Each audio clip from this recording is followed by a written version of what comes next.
시온 찬양대 그리고 앙상블 귀한 찬양 감사합니다. 우리 이디얼 찬양대도 귀한 찬양 감사합니다. 지난 5월 말에 있었던 연합속회에 오신 강사 박성호 목사님께서 전해주신 말씀의 제목은 속도보다 방향을, 이런 것이었습니다. 말씀을 들으면서 여러 해 전에 읽었던 책이 한 권 떠올랐습니다. 리더십 연구 분야의 책을 많이 쓴 분이고 또 우리나라에서도 많이 알려진 베스트셀러 저자 스티븐 코비 박사가 쓴 소중한 것을 먼저 하라, 이런 제목의 책입니다. 이 책은 전체가 4부로 되어 있는데 그 첫 번째 1부의 제목이 시계와 나침반이었습니다. 이 시계와 나침반이라고 하는 제목은 그 책 첫머리 부분에서 소개하고 있는 자기 딸과의 대화에서부터 나온 겁니다. 그 딸은 그때 결혼해서 아이 세 번째 아이를 낳아서 기르고 있었습니다. 그런데 딸이 아버지에게 자기 사정을 털어놓는 겁니다. 아이들을 예뻐하고 사랑하기도 하지만 그 아이들 때문에 도무지 자기는 아무것도 할 수 없다는 거죠. 그 말을 들은 코비가 딸에게 이렇게 말합니다. 딸아, 마음을 그냥 편히 가지렴. 마음을 편히 가지고 그 아이를 즐기려무나. 아무도 너만큼 그 아이를 사랑하고 돌볼 사람이 없지 않니? 그렇다면 지금은 그 아이를 돌보는 것이 제일 중요한 일이란다. 딸을 향한 그의 충고가 계속됩니다. 시간 관리 같은 거 신경 쓰지 말아라. 달력도 잊어버려. 다만 내 인생에서 가장 소중한 그 아이를 즐기도록 하렴. 그리고 내 내면의 나침반을 따르고 벽에 걸린 시계에 신경 쓰지 말아라. 스티븐 코비가 자기 딸과의 대화에서 등장시킨 이 두 개의 도구, 시계와 나침반은 대단히 상징적인 의미를 담고 있어서 이 두 가지를 자기 책 첫 부분의 제목으로 삼게 된 겁니다. 먼저 시계를 생각해 보세요. 시계는 시간을 알려주는 도구입니다. 그러나 사실 시계는 시간을 알려주는 도구 이상의 의미를 지니고 있습니다. 왜냐하면 기계로 만들어진 시계만 시계가 아니기 때문입니다. 눈에 보이지 않는 인생의 시계가 있거든요. 손에 찬 시계, 벽에 걸린 시계는 그 눈에 보이지 않는 내면의 시계를 눈에 보이도록 만들어준 기계적인 장치에 불과할 뿐입니다. 이 시계는 우리가 영원한 존재가 아니기 때문에 필요한 겁니다. 만약 영원히 살 수 있다면 시계가 무슨 필요가 있겠습니까? 그런데 사람은 태어나서 누구나 죽을 때까지 제한된 시간만 살게 돼 있습니다. 물론 태어난 시간은 알지만 죽는 시간은 아무도 모르죠. 그래도 분명한 게 언젠가는 반드시 누구나 죽는다는 겁니다. 언젠가는 끝나게 될 그 제한된 시간 속에서만 우리는 무엇을 이룰 수 있고 또 무엇을 쌓아갈 수 있는 겁니다. 어디 그뿐입니까? 시간의 속도가 우리가 생각하기에는 너무 빠릅니다.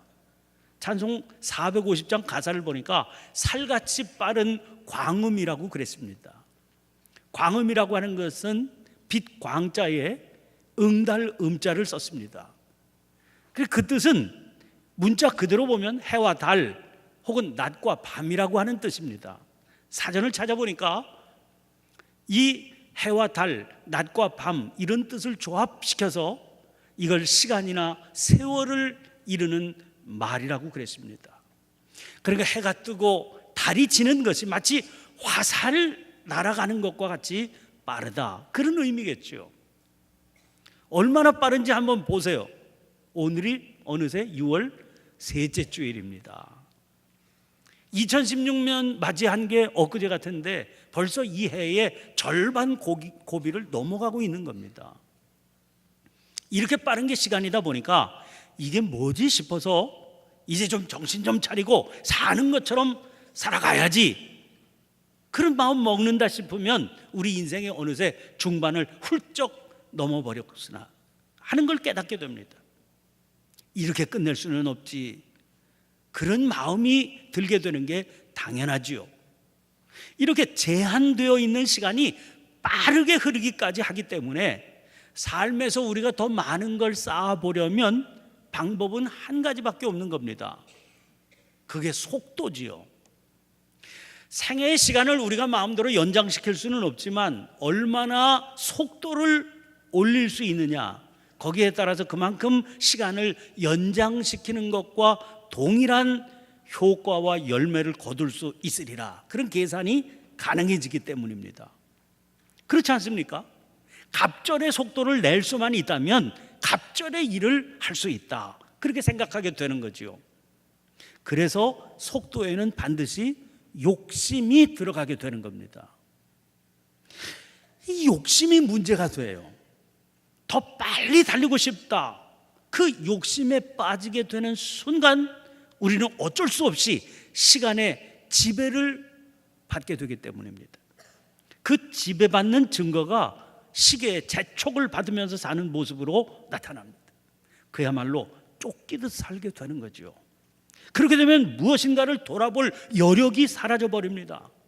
다람쥐 쳇바퀴 돌듯 시계를 쳐다보면서 그저 부지런히 달려갈 뿐이지 어디로, 그리고 무엇을 향해 가고 있는지를 살펴보기가 어려워지게 되는 것이죠. 이렇게 되니까 문제가 생기는 겁니다. 전도서 9장 11절에 빠른 경주자들이라고 선착하는 것이 아니다, 그렇게 말씀하고 있는 게 바로 그 이유 때문입니다. 그런데 다시 스티븐 코비의 얘기에 귀를 기울여 봅니다. 그의 얘기의 초점이 뭡니까? 시계에게 일방적으로 매달려 살지 말라는 겁니다. 물론 시계에 맞추어서 살아가는 거 중요하지요. 그러나 문제는 시계에 얽매여서 살게 되는 일, 시계의 종로로 타면서 삶을 살게 되는 위험성이라.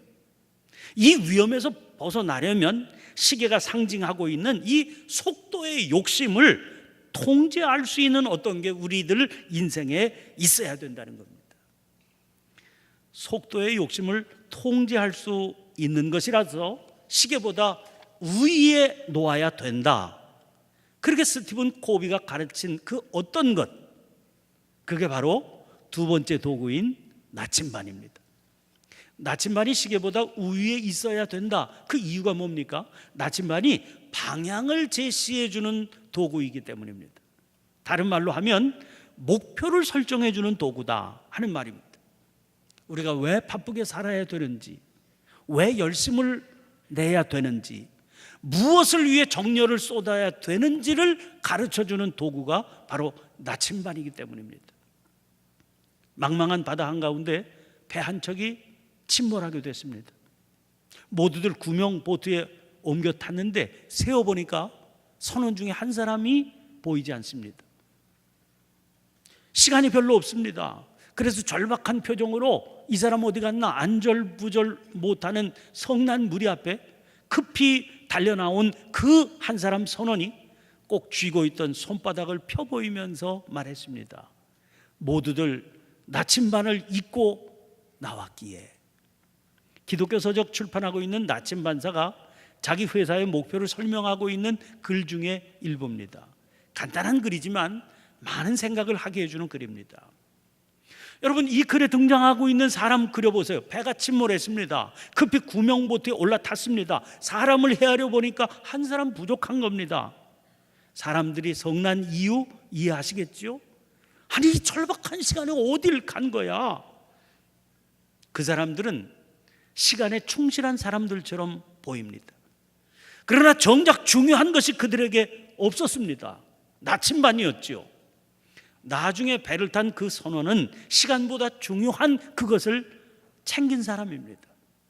안절부절 못하던 사람들, 성난 얼굴로 그를 기다리던 사람들이 그 사실을 알게 됐을 때 얼마나 미안했겠습니까? 자기들의 어리석음을 깨닫고 자기들이 미처 생각하지 못했던 나침반 챙겨준 그에게 고마운 마음 품지 않았겠습니까? 이런 이야기가 깨달음을 주는 이유가 있습니다. 이게 실제 우리들의 삶의 이야기로 들리기 때문이지요. 많은 경우에 나침반이 필요하다고 하는 그 사실조차 모르고 살아가는 그런 일이 허다하지 않았겠습니까? 그렇게 살다가 이제는 더 이상 돌이킬 수 없는 지경이 되었을 때 그때 가서야 땅을 치며 후회하는 그런 일들이 우리에게 얼마나 많은지 모릅니다. 톨스토이의 작품 중에 이반 이치의 죽음이라고 하는 단편 소설이 있습니다.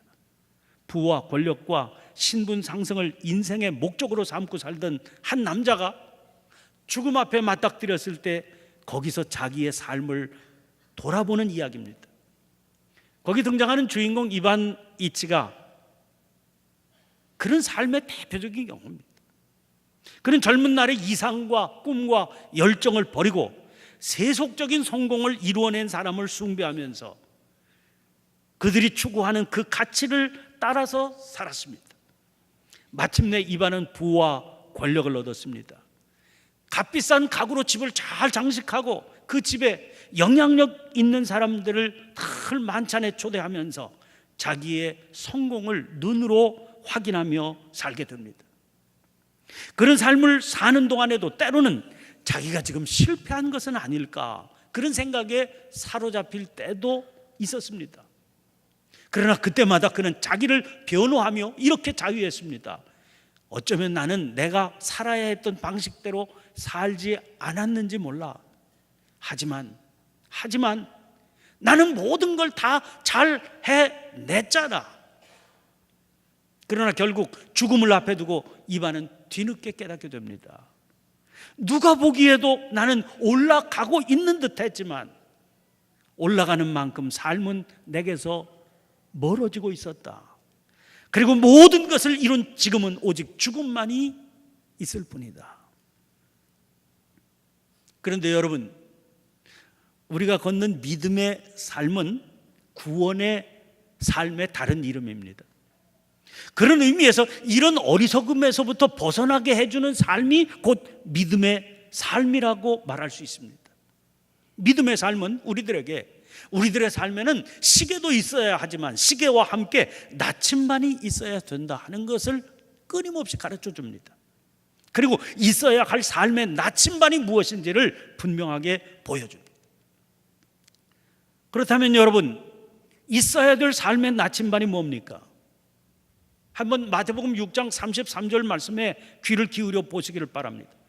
그런즉 너희는 먼저 그의 나라와 그의 의를 구하라. 그리하면 이 모든 것을 너희에게 더하시리라. 성경은 우리 삶의 최우선 순위에 뭐가 자리를 잡고 있어야 하는지를 분명하게 가르쳐주고 있습니다. 그것이 그의 나라와 그의 의를 구하는 겁니다. 그러므로 우리의 삶은 바로 그 방향을 향해서 가고 있어야 된다 하는 겁니다. 오늘 본문 말씀에 등장하는 사도 바울의 모습은 그러한 삶의 구체적인 모습을 보여주고 있습니다. 사도행전 27장은 바울이 로마로 호송되어 가는 모습으로 시작이 되고 있습니다. 주님을 전한다는 이유 한 가지 때문에 죄수가 되고 말았던 바울입니다. 다행히 바울이 로마의 시민권자였습니다. 당시 법에 의하면 로마 시민권자는 로마 황제 앞에서 재판을 받을 수 있는 그런 권리가 주어져 있었습니다. 그래서 그는 이 권리를 행사해서 나는 로마로 가서 가이사 앞에서 재판을 받겠다, 그렇게 나선 겁니다. 그런데 로마를 향해 가던 바울이 탄 배가 그만 유라굴로라는 광풍을 만나게 됩니다. 여행 경험이 많았던 바울은 미항이라고 하는 곳에서 항해를 쉬고 갈 것을 일행들에게 권했습니다. 금식하는 절기가 지났기 때문에 그 시기에 바다에 일어나는 계절풍이 항해를 망칠까 걱정해서였습니다. 그렇지만 호송 책임자인 백부장은 괜찮다, 염려할 것 없다, 그런 선장과 선주의 말을 더 믿고 항해를 계속하기로 결정했습니다. 그만 혹시나가 역시나가 되고 말았습니다. 바다 위에서 살 소망을 잃어버린 채 여러 날을 보냈습니다. 살아보겠다고 이미 배 안에 있는 짐 바다에 다 버렸습니다. 심지어는 배 안에 있는 기구까지도 다 버렸습니다. 그렇게까지 했건만 소망은 어디서도 보이지 않았습니다. 해도 별도 보이지 않았습니다. 살 수 있으리라고 하는 생각을 아무도 하지 못하게 되었을 때입니다. 그런데 이때 바울이 자리에서 일어나서 사람들에게 외칩니다. 오늘 본문 22절입니다. 이제는 안심하라. 너희 중 아무도 생명에는 아무런 손상이 없겠고 오직 배뿐이리라. 바울이 어떻게 이렇게 담대하게 외칠 수 있었겠습니까? 23절 24절 말씀입니다. 내가 속한 바 곧 내가 섬기는 하나님의 사자가 어젯밤에 내 곁에 서서 말하되 바울아 두려워하지 말라. 네가 가이사 앞에 서야 하겠고 또 하나님께서 너와 함께 항해하는 자를 다 내게 주셨다 하였으니. 여기 그들이 죽을 수 없는 분명한 이유가 등장하고 있죠. 네가 가이사 앞에 서야 하겠고. 그렇습니다. 바울은 가이사 앞에 서야 합니다. 생각해 보세요. 이 여행은 바울이 원해서 이루어진 겁니다. 로마 황제 가이사 앞에서 재판을 받겠다, 그렇게 자기 권리를 주장했기 때문에 로마 행이 결정된 것 아닙니까? 일반적으로 죄수가 이런 자기 권리를 주장하는 것은 무슨 이유 때문이겠습니까? 그 재판을 통해서 무죄 판결 받아내겠다는 마음이거나 최소한 전보다 형을 적게 받겠다, 그런 기대 때문 아닙니까?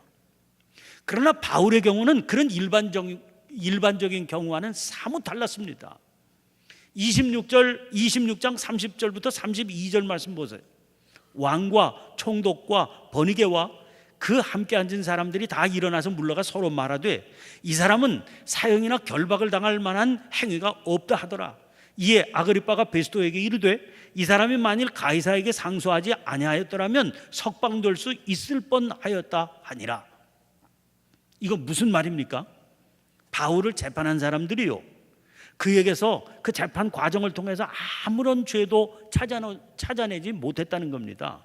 그러니까 풀어주어야 되는데 바울 스스로 로마로 가서 재판을 받겠다 그랬으니까 자기들이 무죄 판결을 내리지 못하고 로마 황제에게 판결을 넘기게 된 셈이지요. 그러니까 바울의 판단은 재판하는 것으로만 보면 이 일을 꼬이게 만든 결단이었습니다.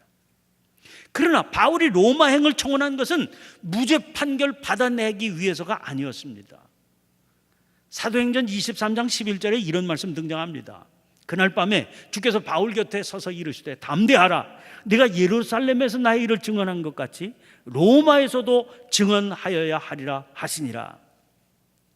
이 말씀을 들은 이후로 바울의 목표는 로마로 정해졌던 겁니다. 바울이 예루살렘에서 만난 사람들 앞에서 뭘 했습니까? 주님의 복음을 전했죠.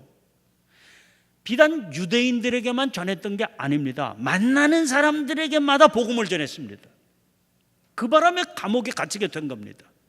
감옥에 갇히게 되었으니까 이제는 로마 총독 벨릭스, 그의 후임으로 온 베스도, 아그리빠와 버니게 같은 로마의 고위 인사들 앞에서 재판을 받게 되었죠. 그 사람들 앞에서 재판을 받는 바울의 목표가 뭐였겠습니까? 무죄 판결 받아내는 거, 석방되는 거 아닙니다. 자기를 재판하는 그 사람들에게 복음을 전하는 것이었어요.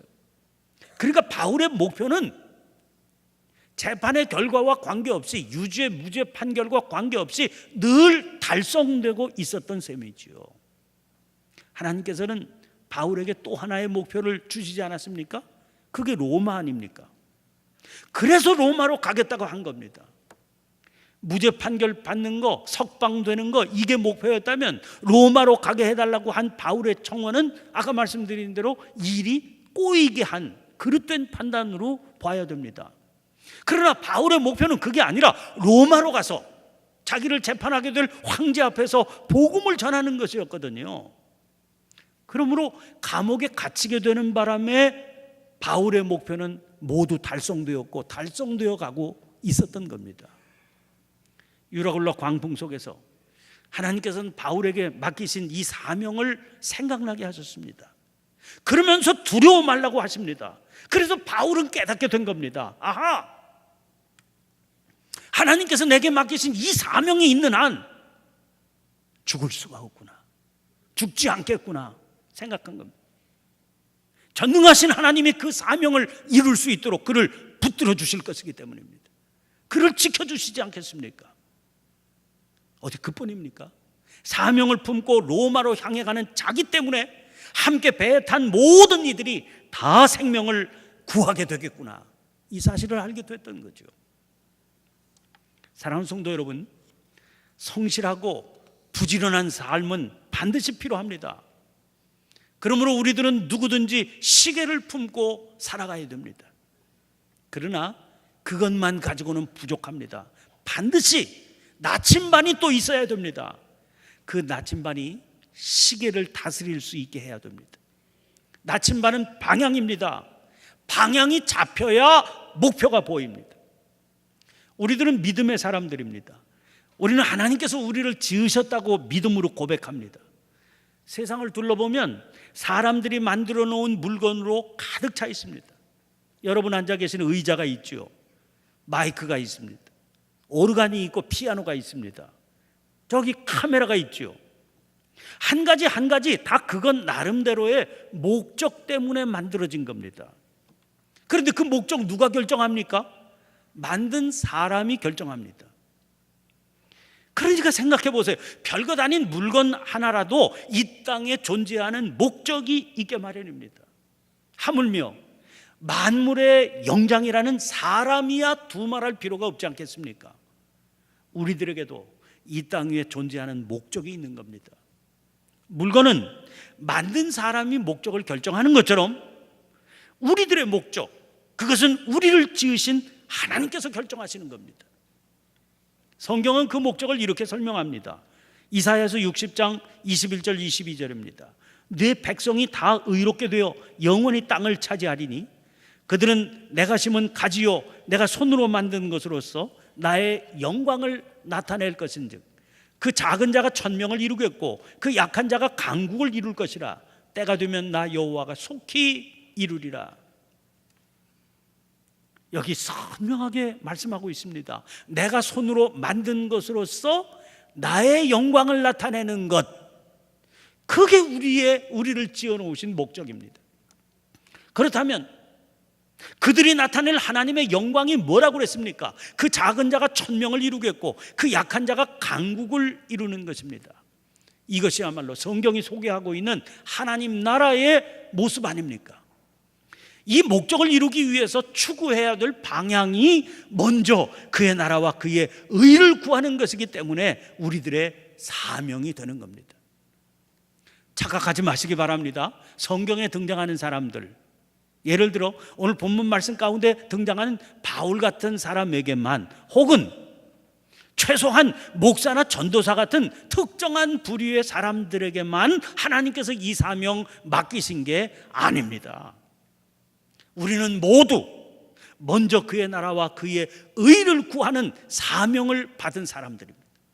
그렇기 때문에 우리들의 행복은 이 사명을 감당하며 살아가는 가운데 찾아오는 겁니다. 평안도 마찬가지입니다. 이 사명 감당하는 사람에게서는 두려움 찾아볼 수 없습니다. 비굴함 찾아볼 수 없습니다. 그는 늘 평안하고 담대한 삶을 살아갈 수 있습니다. 그의 그런 태도는 허황된 도취로 인한 게 아닙니다. 그렇게 살면 전능하신 하나님께서 반드시 역사하시는 것을 체험할 수 있는 겁니다. 그 하나님의 동행해 주심, 그 하나님의 인도하심을 구체적으로 때마다 일마다 누리며 살 수 있는 겁니다. 지금 이 땅 위에는 절망과 한탄의 소리로 가득 차 있습니다. 얼마 전까지 삼포 세대라는 말이 유행했죠. 연애, 결혼, 출산을 포기한 세대, 이런 뜻이라고 그랬습니다. 그런데 여기 얼마 뒤에 취업, 주택 구입이 더 붙어서 5포가 되더니 다시 또 거기에 인간관계, 희망까지 붙어서 7포가 되고, 급기야는 헤아릴 수 없이 그 외에 많은 것들을 포기해야 되는 세대다. 그래서 N포 세대, 이런 말까지 등장했습니다. 이 태백은 20대 태반이 백수라고 하는 말이고요. 헬조선은 다른 곳 아니라 우리나라가 지옥이다, 그런 말이라고 그래요. 그런 상황을 뻔히 알고 있으면서도 감히 제가 그 세대들에게 말씀을 드리고 싶습니다. 이런 시대일수록 문제는 나침반입니다. 우리 삶의 바른 방향을 정하는 게 중요합니다. 물론 지금 상황이 쉽지 않지요. 그러나 아무리 힘들다고 그래도 아니 요즘 같은 세상에 세 끼 밥이야 뭘 해도 못 먹겠습니까? 안정되고 평안한 것을 찾지 말고 바르고 합당한 방향을 찾으려고 해야 됩니다. 하나님이 부르신 부름의 상을 찾아야 됩니다. 이거 찾지 못한 채 좋은 일자리만 생긴다고 행복해지지 않는 겁니다. 그러니까 일자리 달라 그렇게 부르짖기 전에 바른 비전을 달라고 기도해야 됩니다. 그러면 전혀 새로운 차원의 일자리가 우리를 기다리고 있는 것을 발견하게 될 것입니다. 이것은 비단 취업을 앞둔 청년들에게만 해당이 되는 얘기가 아닙니다. 가족의 생계를 책임지느라고 생활전선에서 허덕대는 가장들에게도 마찬가지입니다. 이제는 그동안 짊어졌던 무거운 짐 내려놓고 가볍게 황혼의 삶을 누리며 산다 그렇게 여기시는 어르신들에게도 해당이 되는 얘기입니다. 병과 힘겨운 씨름을 하고 계신 환자들 역시 마찬가지입니다. 지금 씨름하고 있는 이 절박한 상황이 사실은 문제가 아니라고 하는 것을 아셔야 됩니다. 먼저 그의 나라와 그의 의를 구하는 삶을 살고 있느냐, 이게 진짜 문제가 됩니다. 인생의 나침반을 통해서 이것이 선명하게 그려지게 되면 어떤 것도 두렵지 않아요. 어떤 형편 속에서도 행복하고 평안할 수 있는 겁니다. 하루는 제가 청담대교를 넘어서 분당을 향해 차를 몰고 가다가 도로 옆에 높이 세워져 있는 입간판을 읽게 됐습니다. 그 간판에 이런 내용이 써 있었습니다. 속도를 늦추면 아름다운 분당이 보입니다. 지금 시계만 보면서 쫓기듯 살아가고 계시는 거 아닙니까? 발걸음을 멈추어 보세요. 그리고 인생의 나침반을 통해서 방향을 한번 살펴보세요. 우리의 삶을 향하신 하나님의 목표를 선명하게 다시 설정해 보세요. 그리고 방향이 분명하게 잡혀졌을 때 흔들림 없는 담대한 발걸음을 옮겨 가실 수 있는 저와 여러분이 되시길 간절히 축원을 드립니다. 기도하겠습니다. 좋으신 하나님, 어리석은 저희들은 아무리 애를 쓰고 노력해도 바른 길, 생명의 길을 알지도 못하고 걸을 수도 없음을 고백합니다. 그런 형편임에도 저희들은 주님의 말씀에 귀를 열지 않았습니다. 주님의 인도하심에 순종하려고 하지 않았습니다. 제 길만 고집하며 쫓기듯 살아가고 있습니다. 저희들을 불쌍히 여겨 주시옵소서. 그토록 어리석은 저희들을 내버려 두지 않으시고 말씀을 통해 마땅히 서 있어야 할 자리를 보게 해주시고 걸어가야 할 길을 일러주시니 감사드립니다. 일깨워 주시는 말씀 앞에 겸손히 순종할 수 있는 믿음도 허락해 주시옵소서. 그래서 주님께서 공급해 주시는 참 행복을 누리며 담대하고 평안한 삶을 살아가게 해 주시옵소서. 예수님 이름으로 기도하옵나이다. 아멘. 아멘. 우리 다 함께 일어나셔서